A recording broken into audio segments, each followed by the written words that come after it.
is the virtual happy hour experience with the Drunken Grape. I am your show host, Rob, and today we have another exciting and extraordinary feature. This is Extraordinary Drinks with Extraordinary People. As always, smash the like, subscribe to this channel. When you do, hit the notification bell to also you do not miss any great content. Behavioral science and how this is going to influence the marketplace. You know, with my great guest here, Kenyatta, we're going to introduce her in a second, but just to roll along with a short introduction, think of it like how we looked at mental health and how much that has evolved. Behavioral science is critical. And what is critical about this is how it's going to reshape the marketplace and how it's going to reshape how human resources is conducted, slotting people into the right roles. Kenyatta, how are you, my friend? Welcome to the show. Let's talk about this and jump right in this. Yes. Hey, Rob. Thanks for having me on the show, The Drunken Grape. I'm excited to be here. And of course, I love talking about behavioral science. So let's go. All right. Well, you know, there's so much that goes into this. What got you started on this journey? Because this is something that is a recent study. It's a recent science. You know, we talked about mental health, how 100 years ago, if you had a mental breakdown, guys pulled up in white suits and carried you away and into an institution, and it was insane. And, you know, if you think about it in the employment world, you know, getting into behavioral science, and a lot of what you do, I think, is coaching and mentoring people to understand where they fit, how they're built, what makes them tick, as well as coaching businesses in the whole, and I think this probably ties deeply into the whole human resources platform, yes. How to place people, how to slot them. What got you into this? Because this is fascinating. Oh, my goodness. So I've always been fascinated with human behavior. I'm someone who loves to be the observer. I love to understand how people just make decisions. And, my behavioral superpower style is I'm an outgoing, fast-paced influencer. You are an influencer as well. And what typically that means is that we just have an interest in people. We love to talk. We love to engage. We love to communicate. We love to see how people tick and how they think. And then, of course, if there's things that are important to us that we feel like could help someone else, we have kind of a masterful way of being able to help people understand things in such a way where they will follow suit, right? We can help influence decision-making and processes. That's very natural for people like you and I. But so we've always kind of been that way. So I've always been curious about that. But ultimately, when I got to the point where in my life in 2019, where I got introduced to this behavioral tech tool, it blew my mind. And I realized, oh my gosh, I wish I'd had this tool and been able to use it in every single job that I've ever had, every single department that I ever ran, all the hiring I did, all the performance management, team management, everything. I spent 25 years working in colleges and higher education, running institutions. So I understand human development. I understand the economics of a culture of a corporate situation, because that's what I worked in. And I know all the different types of people that come in and out of that and how much it can be a challenge working with people when you don't understand the people, right? Or if you don't understand yourself. So this tool helps do that. And I wanted it right away. As soon as I got my hands on it, I'm like, the whole world has to know about it. And what are you drinking, by the way? Yeah, and I am. This is the happy hour. Let's launch into this. Why not? This is a Rochefort quadruple. This is a monk or monastic beer that's actually brewed in Rochefort, Belgium, in the site of a monastery, within the walls of a monastery. This whole order, the Trappist order, comes from the Cistercians, who are tied to the Benedictines, going back to the 5th century, rolling forward. Monks have always been prolific with brewing. So this is a super strong beer. It's a quadruple. It's been fermented at least twice. It's been bottle conditioned as well, which means a second fermentation in bottle, where they pitch some brewer's yeast and sugar in here and allow it to ferment, allow the yeast to be eaten up, secreted, turned into alcohol. So the yeasts eat the sugars and then it secretes it as alcohol. It's almost like it poops alcohol. Literally, that's what happens I'm hearing in you speak the whole about fermentation it, process. That's what it sounds like you're saying. It's crazy. Yes. Well, it looks So delicious, what happens though. is you end up with booze. You end up with beer. You end up with It is booze. delicious. And you're looking at something that's about 10% alcohol. I believe on the bottle it says 11, actually 11.3, so it's more like 12. By the time it Okay. comes out of the bottle, the second fermentation, it goes up a half point to a point higher. Wow. These are like barley wines. These are rich. You would have these with hearty foods. I mean, you get figs, you get like a rum cake smell off this. There's definitely some dried fruit in here, prune and plum. These are rich on the palate. Like you can just see how dark this is. It's got a chestnut color in it. It looks good. This is a tulip glass.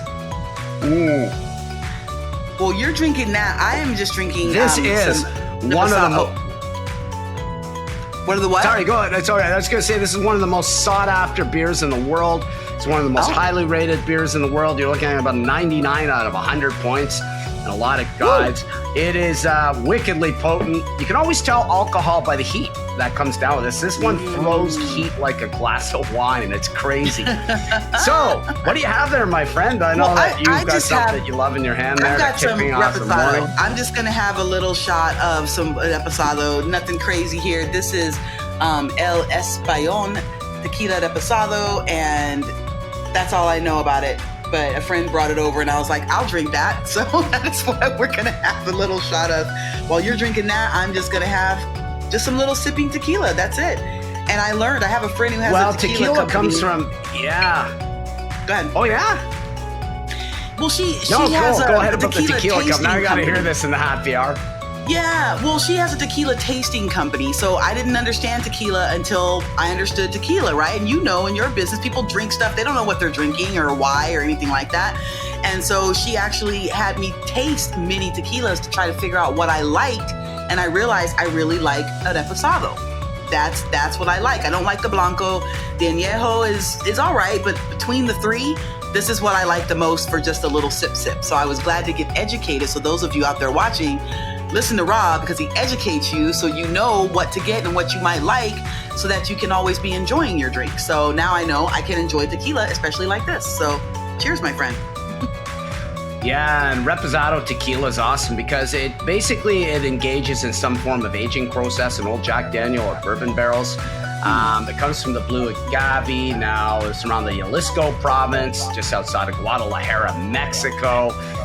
The difference between mezcal and tequila is mezcal is agave, but it's not blue agave. It has to be blue agave to be tequila. It has to be delineated within the tequila growing region, much like this beer is delineated within the walls of a monastery to be called Trappist and has the seal of the Trappist order on it. There's only something like 14 of these ever registered, 13 active, as one had to close down as there are no longer monks within that monastery. But with the tequila, it has to come from that region too.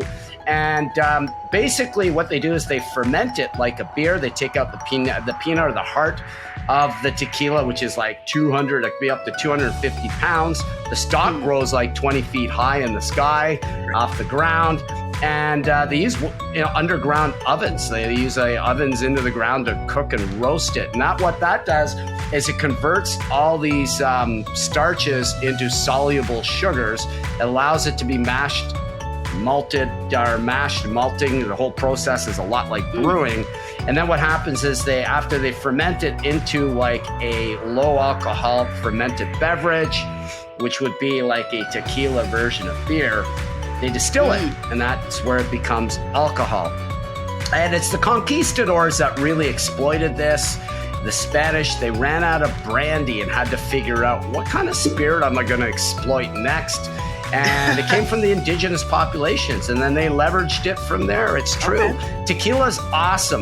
What I love about Reposado is that it incorporates still a lot of the raw herbal characteristics of it, but it rounds it out a bit, so you get a little bit of honeyed notes in there as well. So you get the best of both worlds. You get a bit of aging with preserving the actual natural nature of the tequila, and they merge and blend into one. Really if you get into añejos, you mentioned that they can be a little too aged for some people, and they start to be reminiscent more of like a scotch or a fine rum because they amber. And as they amber, they soften, they take on more caramel notes, they take on sweeter notes. That's the glycerol and the alcohol. But what happens is they lose that herbal characteristic that everybody thinks of when they do a shot of tequila at a bar, of Jose Cuervo Gold or Patron Silver or one of these Blancos that are out there. Yeah, I don't like those. Yeah, it's cool. It's cool. And a big shout out to Anteel Tequila, my buddy Don Ferguson with his wife. His wife is the first female black owner of a tequila company in the world, and they are doing incredibly well. Came out of Detroit. Can you imagine a tequila company out of Detroit, Michigan? Huh, interesting. I believe they're in Atlanta now or just relocating in hot Atlanta. But yeah, very, very cool. So getting back to behavioral science. Yeah. Talk to us a bit about it in the roadmap. What type of different personalities are there? How do you assess this and how do you put this all together? Yeah, great question. So the first thing that I want to differentiate is we don't measure personalities with our tool. We measure behavior, which are two very different things. So personalities are, I like to say, if you don't like your personality, you can go get a new one. Meaning you can change and decide to behave in a different way if you want to, you know what I mean? Like you can actually just do that. But there's also learned behaviors that create a personality. That's why they can change. So if you think of psychometric assessments, it's a huge industry, $2 billion industry, this personality test industry. Everybody wants to know who they are. Like it's a thing. Like that's why you can go online and take quick little free tests. And everyone's always trying to measure themselves in some sort of way. So there's so many exercises out there that are psychometric assessments that measure personality, like a Myers-Briggs, a Kolbe, Enneagram, DISC, Clifton Strengths, on and on and on. However, they're measuring what changes over time, which is why they will recommend that you take their exercise every couple of years or so that you can get a new measurement of who you are at that time. This ain't that. That's what I like to say. We don't measure what changes over time. We measure who you've always been and who you will be 2 years from now, because we're measuring what's underlying in the surface of who you are, not what you've learned and who you have become. So that's a very different thing. So with that, we have like 10 archetypes basically. And one of them is influencer, like you and I. We have reflective thinker, stylish thinker, adapter, community builder, initiator, strategist, right? So we've got these 10 archetypes that we all kind of fall into at a high level. But after 30 years of research, validated scientifically in 125 countries and in 11 different languages, we know that the data that comes from that exercise that you took, Rob, is who you are 91% of the time. 91%. I can predict how Rob is going to show up in most situations. The difference is when Rob makes a decision to behave differently. He catches himself in the moment and says, okay, I would normally do this, but that's not going to serve me right now, so I'm going to behave differently. But that's only about 9% of the time that we make that conscious decision. Most of the time, we are who we are. So that's what we measure, is that hardcore who you are most of the time under frustration, stress, anxiety, fear, greed, love, all those high emotions. That's who shows up. That's what we measure. So it's very different than the other tools, but we're in the same family of psychometric assessments. Yeah, that's really fascinating, because if you think about it, that 9% of decision making probably comes from impulse and emotion, which would throw you off your natural stream of thinking or behavior. At least that's the way I would see it.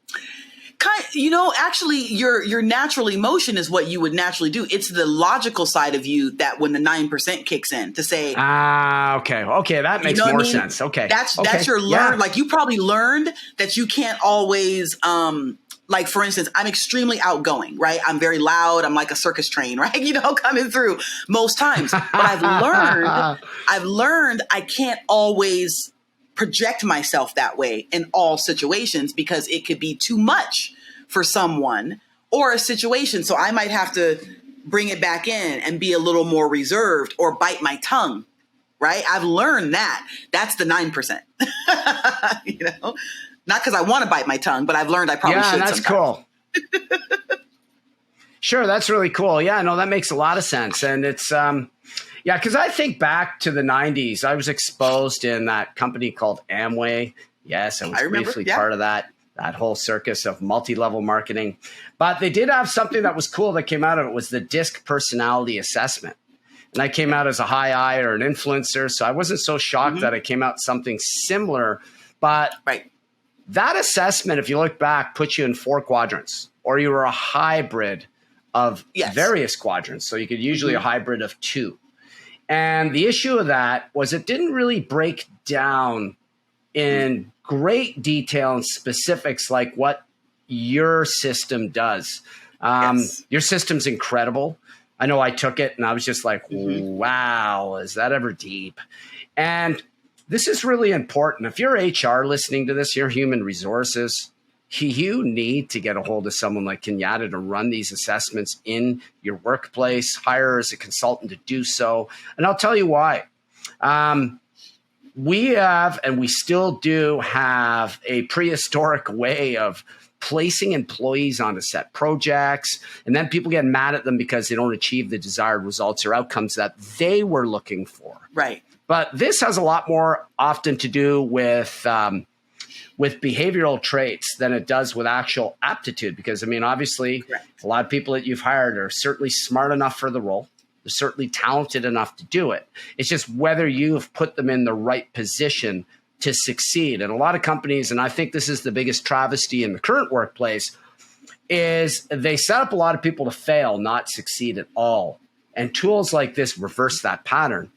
And, you know, you own a company. Think of the turnover and costs associated with churn, people walking out and leaving because it doesn't suit them, or you haven't created the right environment because you thought, well, this is the way I did it. Damn it, that's the way it's got to go. And it's just the furthest thing from the truth. I think that what happens in the workplace is that, again, like you said, someone could have the technical capabilities to do the job, right? That's important. You know, if you're going to be a forklift driver, I need you to know how to drive a forklift. That's true. Right? But I can teach you how to drive a forklift.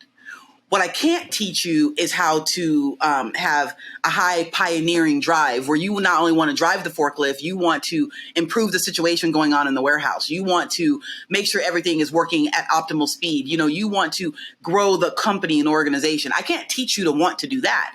However, and that's okay because maybe that's not your role. But it's the important thing is to know who you're hiring and how they're wired and what internal motivation that they have to be in a space that makes sense for them. As an example, I'm an outgoing, fast-paced influencer. My best place where I'm in my element is when I'm in front of a camera, in front of a microphone, having conversations with people, influencing decision-makings. I'm a visionary thinker. I think outside of the box. So to put me in a role where I'm just sitting at a desk and I'm just, you know, punching numbers or just, you know, having an interaction with the public and things like that, I could do those jobs and I could probably do them damn well.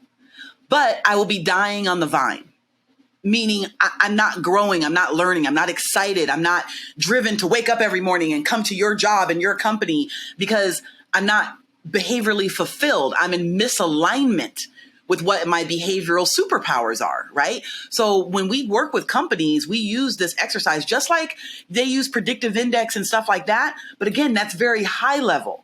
It doesn't create cultural change because you have to do it again every 2 years. So there's value there, but it's not sustainable. It doesn't get to the core of who a person is because how you do anything is how you do everything behaviorally. So you need to be in that behavioral alignment in your position so that you will thrive in it as opposed to taking a square peg and trying to shove it into a round hole. I tell my HR managers and my corporate leaders, look, go get a round peg. And then put it in the round hole. You know, I can help you find the round peg, right? Makes sense. It's phenomenal. Well, just as we have focused on sharpening the right tool or using the right device for the right job in the external world over thousands of years, as we've evolved technologically speaking, we haven't really still evolved internally speaking. And it's only coming up now where, well, you know, you're not going to go and try to hammer in a drill bit, are you? And, you know, that's like you're going to hammer a nail. And you want the proper players to fit the proper description. And I love how you've talked about behavioral science today, how this all integrates.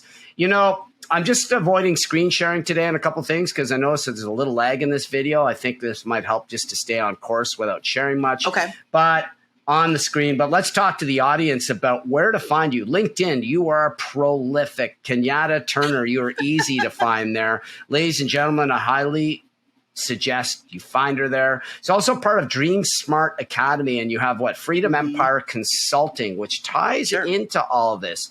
I mean, I love how you present. I love how you speak. I love the free flowingness of your character and the outgoingness and the vibrancy of you. And I think this lends itself to be very much a gift for you to convey these messages and to get people excited about this, because this is exciting stuff. What you're working on is cutting edge. It's cool. It's fun. And I love how you talked about being in the office job and dying on the vine. This is a happy hour, the drunken grape. I can relate to anything on vines and grapes, but it's true. Be the change you want to be, and cheers to you. And cheers to really, you, Rob. The message to the audience is take the time to reach out. And I would reach out to Kenyatta and get this assessment done. It's not expensive to do. It's very affordable. For what? I'm not sure how much exactly, but for a few bucks, was it 20, 30 bucks, maybe a little more, I'm not sure. Actually, it's worth the money. It's well worth it. Yeah, for sure. I mean, the exercise is 46 questions. You get the information right away. You can reach out to me on my website at www.freedomempireconsulting.com, or send me a DM if you're watching this on LinkedIn or on YouTube. I have a YouTube channel as well. So it's Kenyatta Turner or freedomempireconsulting.com. Reach out if you want to, what we call discover, uncover, and unleash your behavioral superpowers. Then absolutely, reach out to me. And there's something else I'm going to add too. And I want you, if you're listening to this, I want you to think about this quote that I'm going to tell you right now, and ask yourself, what does it mean to you? So this woman, Veronica Tagleva, she says, to know yourself, you must first sacrifice the illusion that you already do. So to know yourself, you must first sacrifice the illusion that you already do. So ponder on that and ask yourself, how well do you know yourself? And what is it that you might still have yet to learn about who you are and why you are, right? Ultimately, that leads into your purpose. That leads into self-love. That leads into you doing what you were built to do. But if you aren't comfortable with that or confident in that and aren't sure about it, well, then that's why you want to talk to someone like me, because that's ultimately what we do. We're going to wrap up on that note. What a close. I can't beat that. That's awesome. And, be the change you want to be and look within. Listen, you've been a terrific guest. I always love engaging with you. I love your energy, enthusiasm, positivity. And you know what? Your focus on what you do is truly remarkable. Ladies and gentlemen, whatever you decide to do, have a terrific day. Show notes are going to be in on the details the description of this show as to where to find Kenyatta, all the information, her website, all that's going to be included. Have a terrific day. This is Rob and Kenyatta from The Drunken Grape.